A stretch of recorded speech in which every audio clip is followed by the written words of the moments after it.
Sisingamaraja adalah seorang raja negeri Toba, Sumatera Utara, pejuang yang berperang melawan Belanda. Dia diangkat oleh pemerintah Indonesia sebagai pahlawan nasional Indonesia sejak tanggal 9 November 1961. Sebelumnya, ia dimakamkan di Tartung, lalu dipindahkan ke Sukosurung, Balige pada tahun 1953.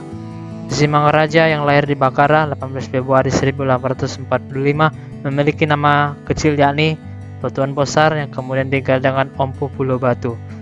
Ia juga dikenal dengan Batuan Besar Empu Pulau Batu, naik tahta pada tahun 1876 menggantikan ayahnya Sisingamaraja yang bernama Empu Soeharto. Selain itu, ia juga disebut juga sebagai Raja Imam. Penobatan Sisingamaraja sebagai Maharaja di negeri Toba bersamaan dengan dimulainya open door polisi Belanda dalam mengamankan modal asing yang beroperasi di Hindia Belanda dan yang tidak mau mendatangani Korte-Vrekting atau perjanjian pendek Sumatera Utara, terutama Kesultanan Aceh dan Toba, di mana kerajaan ini berhubungan dagang dengan negara-negara Eropa lainnya. Di sisi lain, Belanda sendiri berusaha untuk menanamkan monopoli atas kerajaan tersebut.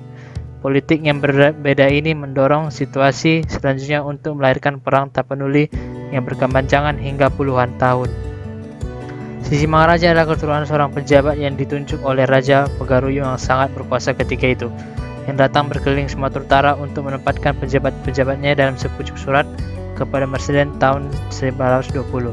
Raffles menulis bahwa para pemimpin Batak menjelaskan kepadanya mengenai Sisingamaraja yang merupakan keturunan Minangkabau dan bahwa di Silindung terdapat sebuah arca batu berbentuk manusia sangat kuno juga dibawa dari Pagaruyung. Sampai awal abad ke-20, Sisingamaraja masih mengirimkan upeti secara teratur kepada pemimpin Minangkabau melalui perantaran Tuanku Barus yang bertugas menyampaikan kepada pemimpin Pagaruyung.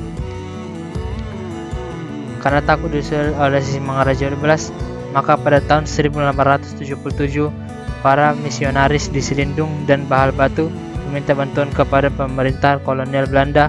Kemudian pemerintah Belanda, para penginjil sepakat untuk tidak hanya menyerang markas Sisingamaraja 12 di Bakara tetapi sekaligus menaklukkan seluruh Toba.